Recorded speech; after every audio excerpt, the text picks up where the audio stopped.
Hi hello नमस्कार, मी कोमल आणि स्वागत आहे तुमचं नाशिककर कोमल या मराठमोळ्या यूट्यूब चॅनलवर. मंडळी, आज चंपाषष्ठी. सर्वप्रथम तुम्हा सर्वांना चंपाषष्ठीच्या खूप खूप हार्दिक शुभेच्छा. आज मार्गशीर्ष महिन्यातील शुक्ल पक्षातील षष्ठी तिथी म्हणजे चंपाषष्ठीचा दिवस. चंपाषष्ठीचं व्रत हे भगवान शिव आणि माता पार्वती आणि देव खंडोबा यांचे पुत्र भगवान कार्तिकेय यांना समर्पित आहे.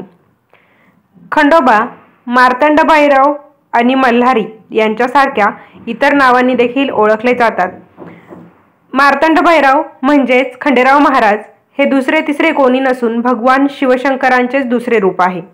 मार्तंड भैरवाच्या भक्तांसाठी चंपाषष्ठीचा दिवस म्हणजे खूप महत्त्वाचा दिवस. चंपाषष्ठीच्या दिवशी गावोगावी खंडेराव महाराजांच्या यात्रा उत्सवाचं देखील नियोजन केलेलं आपल्याला बघायला मिळतं. 12 गाड्यांचा कार्यक्रम असतो. तर आजच्या दिवशी संध्याकाळी आपल्याला आपल्या देवघरातील जे देव आहेत त्यांना याच दिव्याने ओवाळायचं आहे. या दिव्याने जर आजच्या दिवशी संध्याकाळी आपण आपल्या देवघरातील देवांना ओवाळलं तर आपल्याला कधीही घरामध्ये सुखसमाधानाची, शांतीची कमी पडत नाही असं म्हटलं जातं. तर संध्याकाळी आपल्या देवघरातील देवांना नेमकं आपण कोणत्या दिव्याने ओवाळायचं आहे, खंडेराव महाराजांना आज आपण कोणता नैवेद्य दाखवायचा आहे याबद्दलची सविस्तर माहिती आपण आजच्या व्हिडिओमध्ये बघणार आहोत. त्यासाठी व्हिडिओ शेवटपर्यंत बघा म्हणजे योग्य ती माहिती तुमच्यापर्यंत पोहोचेल. व्हिडिओ बघत असताना कमेंटमध्ये जय मल्हार असं जरूर लिहा. चला तर मग आजच्या व्हिडिओला सुरुवात करूया. खंडेराव महाराज म्हणजे आपल्या अखंड महाराष्ट्राचे कुलदैवत. कुलदैवत म्हणजे आपले कुळाचे रक्षण करणारी देवता, म्हणजे थोडक्यात आपले वडीलच ते आहेत. आणि जर मुलांना काही त्रास झाला तर ते कोणत्याही वडिलांना सहन होत नाही. तसंच आपण जर वडिलांची सेवा केली, विशेषतः आपण जर चंपाषष्ठीच्या दिवशी आपले कुलदेव खंडोबा महाराज यांची सेवा केली तर ते आपल्यावर वर्षभर प्रसन्नच राहतील. बऱ्याच घरी आजच्या दिवशी पुरणपोळीचा नैवेद्य बनवला जातो. तर आपल्याला काय करायचं आहे, जे आपण पुरण बनवणार आहोत, जर तुमच्याकडे पुरण बनवणार नसाल तर तुम्ही नागदिवे देखील बनवू शकतात. नागदिवे कसे बनवायचे हे बऱ्याच लोकांना माहीत असेल, काहींना माहीत नसेल तर यूट्यूबवर त्याच्या रेसिपी उपलब्ध आहे. बाजरीच्या पिठाचे नागदिवे बनवले जातात, त्यांना दिव्याचा आकार दिला जातो. किंवा मग जे आपण मुटकुळे बनवतो त्यासारखे देखील नागदिवे बनवले जातात. तुम्ही यूट्यूबवर बघून तसे नागदिवे बनवू शकता किंवा मग पुरणाचे देखील दिवे बनवू शकता. 5 दिवे आपल्याला बनवायचे आहे. त्यासाठी काय करायचं, आपण जे हरभऱ्याची डाळ, गूळ वापरून जे पुरण बनवतो त्या पुरणाचे दिवे बनवायचे आहे. कणकेचे आपण ज्याप्रमाणे दिवे बनवतो त्याप्रमाणे दिवे बनवायचे. पण पुरणाचे दिवे बनवायला थोडंसं कठीण जातं. मग सोपा उपाय म्हणून काय करायचा, एका ताटामध्ये थोडंसं पुरण थापायचं भाकरीसारखं, त्याला 5 ठिकाणी होल करायचे, म्हणजे थोडासा गोलाकार त्याला द्यायचा. पुरणाची थोडीशी जाड लेअर आपण थापायची आहे, म्हणजे दिव्याचा आकार आपल्याला त्याला खाली आपलं बोट आपल्याला व्यवस्थित गोलाकार देता येईल.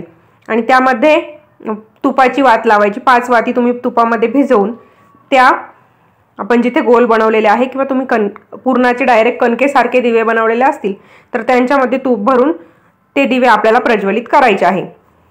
आणि यापैकी कोणतेच दिवे बनवणं शक्य नसेल तर तुम्ही 5 पंत्या घेऊन त्यामध्ये वाती प्रज्वलित करायच्या आहे आणि त्यांनी आपल्या दिव्यांना ओवाळायचं आहे. तर बघा, बऱ्याच ठिकाणी नागदिवे बनवण्याची पद्धत असते आजच्या दिवशी. जर तुमच्याकडे नागदिव्याची पद्धत असेल तर तुम्हाला पुरणाचे दिवे बनवण्याची गरज नाही. तुम्ही पुरण बनवणार असाल नैवेद्यासाठी तर पुरणाचे दिवे बनवा. नागदिवे बनवायची पद्धत असेल तर नागदिव्यांनी ओवाळा. आणि काहीच शक्य नसेल तर कमीत कमी पंत्यांमध्ये तरी 5 वाती आपण प्रज्वलित करून त्यांनी आपल्या देवघरातील देवांना ओवाळायचं आहे. त्यामुळे आपल्या घरात नेहमी सुख, शांती, आनंद नांदतो. म्हणून आपल्याला हा उपाय करायचा आहे. आता पुरणाच्या दिव्यांनी ओवाळलं तर त्यांचं काय करायचं, तर बघा, आपण पुरण ताटामध्ये थापलेलं असणार आहे. मग सगळाच भाग आपला तेलकट वगैरे झालेला नसणार आहे. मग तो चांगला भाग काढून घरातील सर्वांनी प्रसाद रूपात खायचा आहे. बाकी जे उरलेलं पुरण आहे तर ते तुम्ही गाईला खाऊ घालू शकता किंवा मग कुत्र्याला खाऊ घातलं तर अतिउत्तम. आजच्या दिवशी कुत्र्याला नक्की पुरणपोळी किंवा भाकरी खाऊ घाला. नक्कीच तुम्हाला मार्तंड भैरवांचा आशीर्वाद प्राप्त होईल.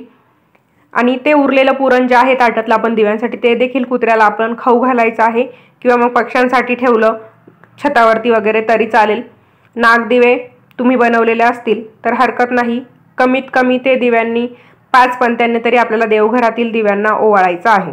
आजच्या दिवशी संध्याकाळी ज्यावेळेस दिवे लागण्याची वेळ असते त्यावेळेस आपल्याला दिव्यांचा हा उपाय करायचा आहे। कोणी कोणी आज पुरणाचा नैवेद्य बनवतो, पण त्यासोबतच खरा मान आहे तो म्हणजे वांग्याचं भरीत, बाजरीचं रोडगं आणि पाथीचा कांदा।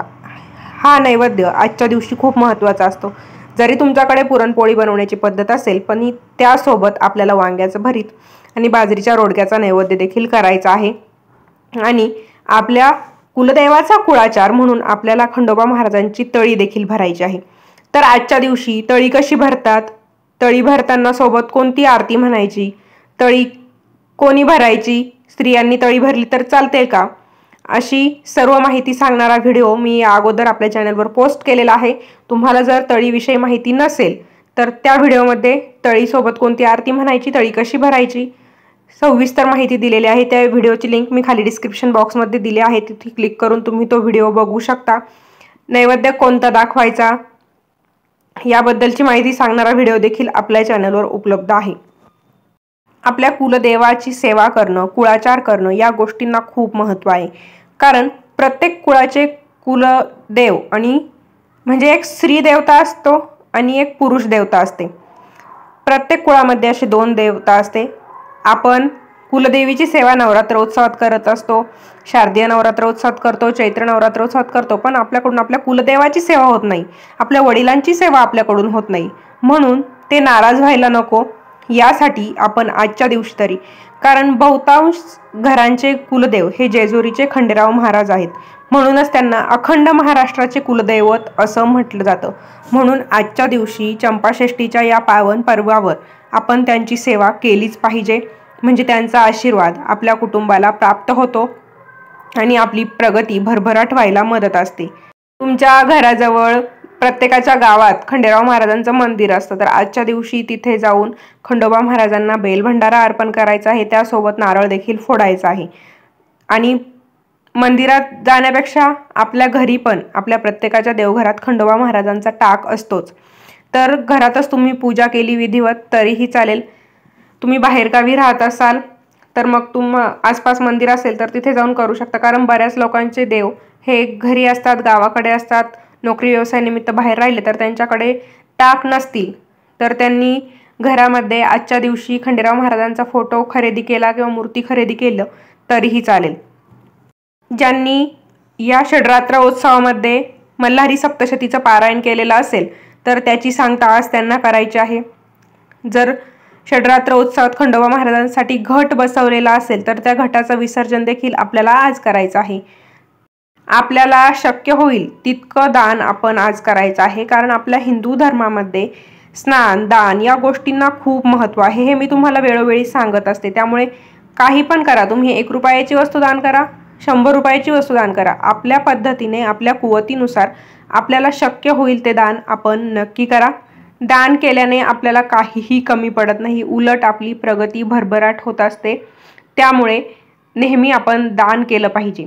तर अशा प्रकारे आजच्या व्हिडिओमध्ये आपण आजच्या दिवशी म्हणजे चंपाषष्ठीच्या दिवशी संध्याकाळी देवांना कोणत्या दिव्याने ओवाळायचं आहे, नैवेद्य काय दाखवायचा आहे अशी माहिती जाणून घेतलेली आहे। तुम्हाला जर व्हिडिओ आवडला असेल तर व्हिडिओला लाईक नक्की करा, शेअर करा।